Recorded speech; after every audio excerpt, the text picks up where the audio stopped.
공동체 성경 읽기 316일차 쉬운 성경입니다. 사도행전 18장. 그 뒤에 바울은 아테네를 떠나 고린도로 갔습니다. 그곳에서 바울은 아굴라라는 유대인을 만났습니다. 아굴라는 본도 지방에서 태어났지만 글라우디오가 모든 유대인에게 로마를 떠나라고 명령했기 때문에 그의 아내 브리스길라와 함께 얼마 전에 이탈리아에서 고린도로 옮겨왔습니다. 바울이 아굴라와 브리스길라를 찾아갔습니다. 마침 그들의 직업이 같았기 때문에 바울은 그들과 함께 묶으면서 그들과 같이 일했습니다. 천막 만드는 것이 그들의 직업이었습니다. 바울은 안식일마다 회당에서 유대인과 그리스인과 함께 토론을 하면서 그들을 설득하려 했습니다. 실라와 디모데가 마케도니아에서 고린도로 온 이후 바울은 말씀을 전하는 일에만 힘썼습니다. 그는 예수님께서 그리스도이심을 유대인들에게 증언했습니다.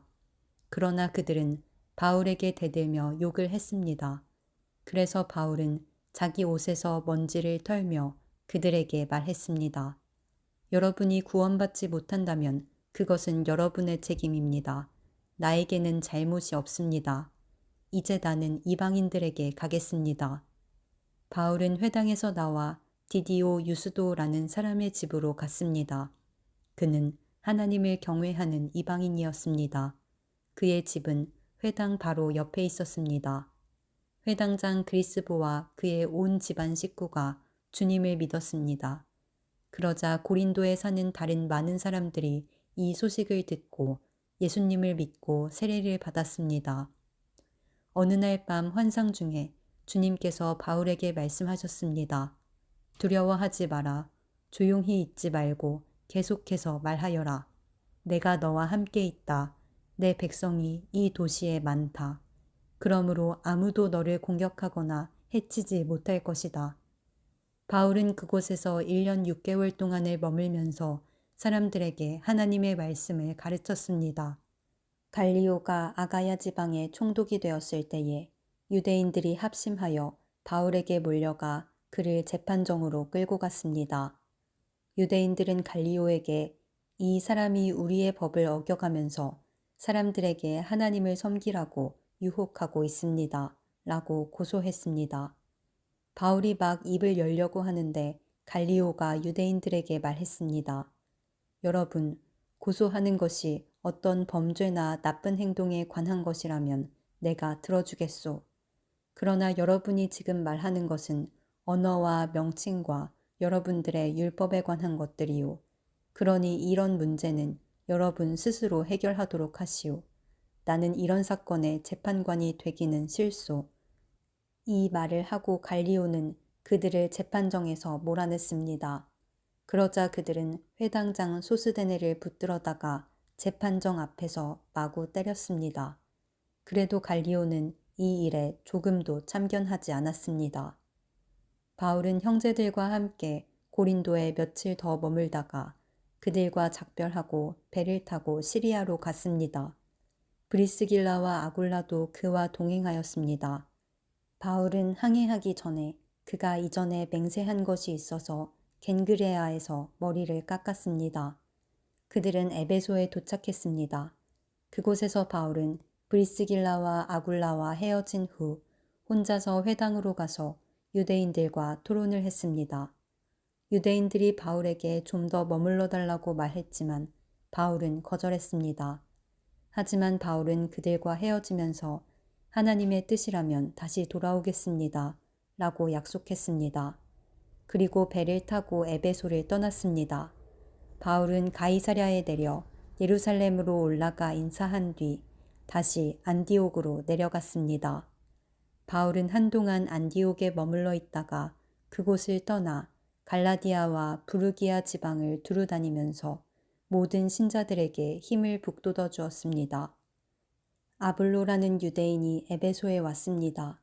그는 알렉산드리아에서 태어났으며 교육을 많이 받았고 성경에 능통한 사람이었습니다. 그는 주님에 관한 도도 배워서 알고 있었기 때문에 예수님에 관한 일들을 말하고 자세히 가르쳤습니다. 그러나 그는 요한의 세례밖에 몰랐습니다. 아볼로가 회당에서 용기 있게 말하는 것을 브리스길라와 아굴라가 듣고 그를 자기들 집으로 데려다가 하나님의 도에 대해 더 자세히 설명해 주었습니다. 아볼로가 아가야 지방으로 가고 싶어 하자 에베소의 신자들은 격려하면서 그곳의 신자들에게 아볼로를 영접하라고 편지를 썼습니다.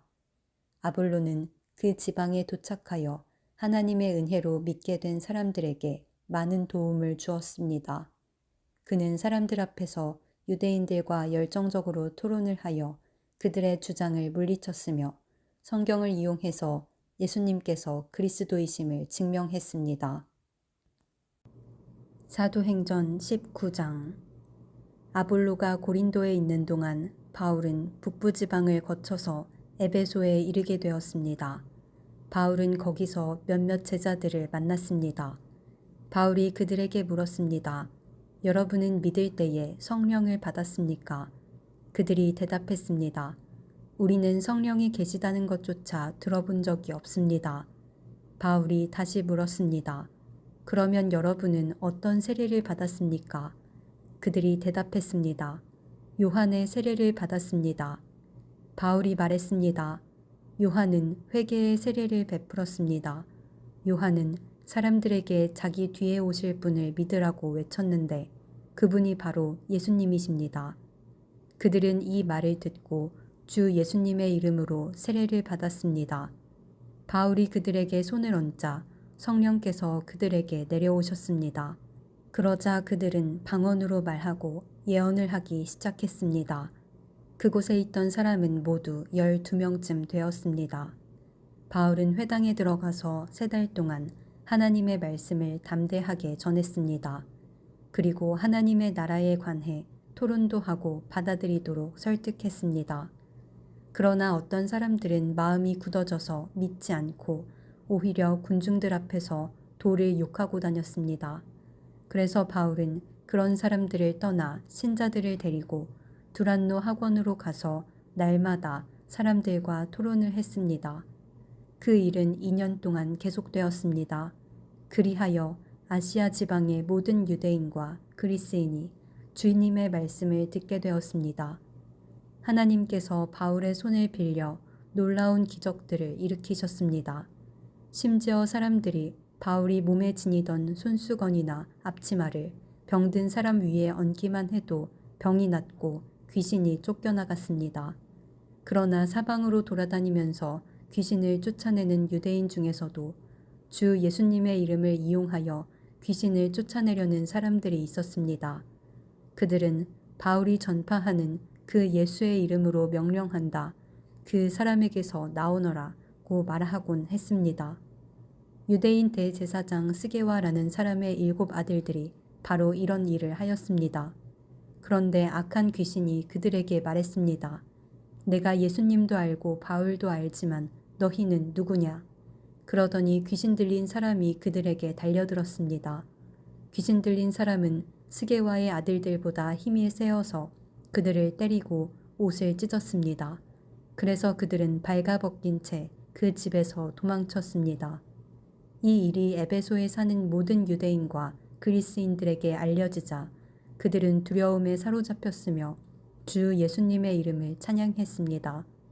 믿는 사람들이 많이 나와 사람들 앞에서 자기들이 행한 일들을 고백하기 시작했습니다. 그들 중에는 마술을 부리던 사람들도 있었는데 그들은 자기들의 마술책을 가져다가 사람들 앞에서 다 태워버렸습니다. 그 책값을 계산하면 은화 5만 개가량 되었습니다. 이렇게 해서 주님의 말씀은 점점 힘있게 퍼져나갔습니다. 그 후에 바울은 마케도니아와 아가야 지방을 거쳐 예루살렘으로 갈 결심을 하였습니다. 그리고 나는 예루살렘에 갔다가 로마도 꼭 가봐야겠습니다. 라고 말했습니다. 바울은 자기를 돕는 사람 가운데 2 사람, 곧 디모데와 에라스도를 먼저 마케도니아로 보냈습니다. 그리고 그는 아시아에 얼마 동안을 더 머물렀습니다. 그 무렵 에베소에서는 예수님의 도 때문에 적지 않은 소란이 일어났습니다. 데메드리오라는 은 세공인이 있었는데 은으로 아데미 여신의 신전 모형을 만드는 사람이었습니다. 그는 이 일로 직공들에게도 많은 돈을 벌게 했습니다. 그가 직공들과 이런 일에 종사하는 사람들을 불러놓고 말했습니다. 여러분도 아시다시피 우리는 이 사업으로 소득이 꽤 좋았습니다. 그런데 여러분들도 보고 들은 대로 바울이라는 이 사람이 에베소뿐만 아니라 아시아의 거의 모든 지방에서 사람이 만든 신은 신이 아니라고 말합니다. 그는 수많은 사람들을 설득하여 그들의 마음을 돌려놓았습니다. 이러다가는 우리 사업이 명성을 잃게 될 위험이 있을 뿐만 아니라 사람들이 위대한 아데미 여신의 신전을 우습게 여길 위험이 있습니다. 그렇게 되면 아시아와 온 세계의 모든 사람들이 섬기는 아데미 여신의 위엄이 땅에 떨어질 것입니다. 이 말을 들은 사람들은 격분하여 에베소의 여신 아데미는 위대하다 라고 소리 지르기 시작했습니다. 도시는 순식간에 소란스러워졌습니다.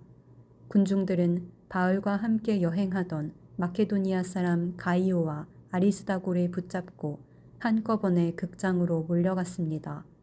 그때 바울도 군중들 속으로 들어가려 했지만 제자들이 말렸습니다. 또 바울과 친하게 지내던 아시아의 관리 몇 사람들도 사람을 보내어 바울더러 극장에 들어가지 말라고 권했습니다. 극장 안에서는 사람들이 소리를 지르는데 어떤 사람은 이렇게 다른 사람은 저렇게 외쳐대는 바람에 극장 안은 완전히 난장판이 되고 말았습니다. 심지어 자기들이 그곳에 왜 모였는지조차 모르는 사람들도 많았습니다. 유대인들이 알렉산더라고 하는 사람을 앞으로 밀어내자 군중들 중 몇 사람이 그를 다그쳤습니다. 알렉산더가 손짓으로 사람들에게 조용히 하라고 한 후 군중들에게 변명을 하려고 했습니다. 그러자 군중은 알렉산더가 유대인인 것을 알고 한 목소리로 에베소의 여신 아데미는 위대하다 라고 2시간이나 외쳐댔습니다. 마침내 에베소시의 서기관이 나와 군중을 진정시키고 이렇게 말했습니다. 에베소 시민 여러분, 에베소가 위대한 아데미 여신의 신전과 하늘에서 내려온 그 신상을 지키는 곳이라는 것은 온 세상이 다 아는 사실입니다. 이것은 부인할 수 없는 사실이므로 시민 여러분은 마음을 가라앉히고 경솔한 행동은 삼가시기 바랍니다. 여러분은 이 사람들을 이리로 끌고 왔으나 이 사람들은 우리 여신을 모욕한 적도 없고 그 신전에서 무엇을 훔치지도 않았습니다. 우리에게는 재판정이 있고 재판관들도 있습니다. 만약 데메드리오와 그의 직공들이 누구를 고소할 일이 있다면 당사자들이 재판정으로 가서 옳고 그름을 가려야 할 것입니다. 그 밖에 여러분이 해결하고자 하는 문제가 있다면 그것은 공식적인 모임에서 다루어야 할 것입니다. 이는 제가 이런 말을 하는 것은 아무런 이유도 없이 소동을 일으킨 책임이 우리에게 있다고 비난을 받을 위험이 있고 또 이 소동에 대해 변명할 말이 없기 때문입니다. 그는 이렇게 말하고 모임을 해산시켰습니다. 사도행전 20장. 소동이 그치자 바울은 신자들을 불러오게 해서 격려한 뒤에 작별 인사를 했습니다.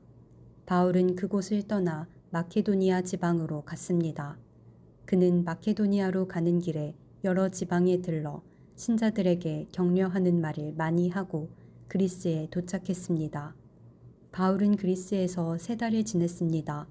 그는 배를 타고 시리아로 가려 했으나 유대인들이 그를 해치려는 음모를 꾸몄기 때문에 마케도니아를 거쳐서 시리아로 돌아가기로 작정했습니다. 그때 바울과 동행한 사람은 베레아 사람 브로의 아들 소바더와 데살로니가 사람 아리스다고와 세군도와 더베 사람 가이오와 디모데와 아시아 사람 두기고와 드로비모였습니다. 이들은 드로아에 먼저 가서 우리를 기다리고 있었습니다. 우리는 무교절이 지난 뒤에 빌립보에서 배를 타고 5일 만에 드로아에서 그들을 만나 그곳에서 7일 동안을 머물렀습니다. 안식일 다음 날 우리가 교제의 식사를 나누기 위해 모였을 때에 바울이 설교를 시작했습니다. 그는 다음 날에 떠나기로 되어 있어서 한밤중까지 신자들에게 설교를 계속했습니다. 우리가 모인 다락방에는 등불을 많이 켜놓았습니다. 유두고라고 하는 청년이 창문에 자리 잡고 앉아 있었는데 바울의 말이 너무 오래 계속되자 잠이 들어 그만 3층에서 떨어졌습니다. 사람들이 그를 일으켜 보니 이미 죽어 있었습니다. 바울이 내려가 유두고 위에 엎드려 그를 껴안고 말했습니다. 걱정하지 마십시오. 이 청년이 아직 살아 있습니다. 바울은 다시 위층으로 올라가서 빵을 떼어 먹은 후에 날이 새도록 오랫동안 설교를 하고 떠나갔습니다. 사람들은 살아난 젊은이를 집으로 데려가면서 큰 위로를 받았습니다. 우리는 먼저 배를 타고 아소로 항해하였습니다. 아소에 도착해서 바울을 그 배에 태울 생각에서였습니다. 이런 계획을 세운 것은 바울이 걸어서 아소까지 가겠다고 했기 때문입니다. 우리는 아소에서 바울을 만나서 그를 배에 태워 미둘레네로 갔습니다. 이튿날에는 미둘레네를 떠나 기오에서 가까운 곳에 이르렀고 다음 날 사모로 건너갔다가 그 다음 날 밀레도에 도착했습니다. 바울은 아시아 지방에서 너무 오랜 시간을 보내지 않으려고 에베소를 들르지 않고 지나가려고 했습니다. 그는 가능하다면 오순절 안에 예루살렘에 도착하려고 서둘렀습니다. 바울이 밀레도에서 에베소로 사람을 보내어 교회 장로들을 불렀습니다. 장로들이 오자 바울은 그들에게 이렇게 말했습니다. 내가 아시아에 온 첫날부터 여러분과 함께 지내면서 어떻게 생활해 왔는지 여러분들은 잘 아실 겁니다. 그동안 나는 유대인들이 지어낸 모함으로 몹시 고통을 당했습니다. 그러나 나는 언제나 겸손히 때로는 눈물을 흘리며 주님을 섬겼습니다. 나는 여러분에게 유익이 되는 것이라면 무엇이든 주저하지 않고 전파하였습니다. 나는 그것을 공중 앞에서나 여러분의 집에서 여러분을 가르쳤습니다. 유대인들과 그리스인들 모두에게 회개하고 하나님께 돌아올 것과 우리 주 예수님을 믿으라고 선포했습니다. 그러나 이제 나는 성령의 명령에 따라 예루살렘으로 갑니다. 그곳에서 내게 무슨 일이 닥칠지 나는 알지 못합니다. 다만 내가 아는 것은 어느 도시에 가든지 감옥과 환난이 나를 기다리고 있다고 성령께서 내게 경고해 주셨다는 사실뿐입니다. 그러나 나는 내 목숨을 아깝게 생각하지 않습니다. 예수님께로부터 받은 사명, 곧 사람들에게 하나님의 은혜의 복음을 전하는 일을 다 마칠 수만 있다면 말입니다. 나는 여러분과 함께하는 동안 줄곧 하나님의 나라를 전했습니다. 이제 나의 설교를 들으신 여러분 중에는 나의 얼굴을 다시 볼 수 있는 사람이 아무도 없으리라는 것을 나는 압니다. 그러므로 오늘 여러분에게 엄숙히 선언합니다. 여러분 가운데 설령 누군가 구원받지 못하는 사람이 있다고 하더라도 내게는 책임이 없습니다. 그것은 내가 주저하지 않고 하나님의 모든 뜻을 여러분에게 전해 주었기 때문입니다. 여러분은 자신들과 모든 맡겨진 양떼를 잘 살피고 그들을 잘 돌보십시오. 성령께서 여러분을 감독자로 세우셔서 하나님께서 자기 아들의 피로 사신 교회를 돌보게 하셨습니다. 내가 떠난 뒤에 어떤 사람들이 사나운 이리처럼 교회에 들어와서 양떼를 해치려 할 것을 나는 압니다. 또한 여러분 가운데서도 진리를 왜곡되게 말하고 제자들을 유혹하여 자기를 따르게 하는 사람들도 나타날 것입니다. 그러므로 깨어 있으십시오. 내가 3년 동안을 밤낮으로 때로는 눈물을 흘리며 여러분 한 사람 한 사람에게 쉬지 않고 교훈한 것을 기억하십시오. 이제 나는 하나님과 하나님의 은혜의 말씀에 여러분을 맡깁니다. 그 말씀은 여러분을 능히 세울 수 있고 모든 거룩한 백성들과 함께 기업을 받을 수 있는 말씀입니다. 나는 그 누구의 금이나 은이나 옷을 탐낸 적이 없습니다. 여러분 자신도 아시듯이 나는 언제나 직접 일을 해서 나와 내 일행에게 필요한 것을 마련했습니다. 나는 모든 일에서 여러분에게 모범을 보였습니다. 여러분은 저처럼 열심히 일해서 약한 사람을 도와야 합니다. 또한 주는 것이 받는 것보다 복이 있다고 하신 주 예수님의 말씀을 기억해야 합니다. 바울은 이 말을 마친 뒤에 무릎을 꿇고 모든 사람들과 함께 기도했습니다. 그들은 다 바울을 껴안고 작별의 입맞춤을 하면서 울었습니다. 특히 그들은 다시는 자기를 보지 못하리라는 바울의 말을 듣고 슬퍼하였습니다. 그리고 그들은 배 타는 곳까지 바울을 배웅했습니다.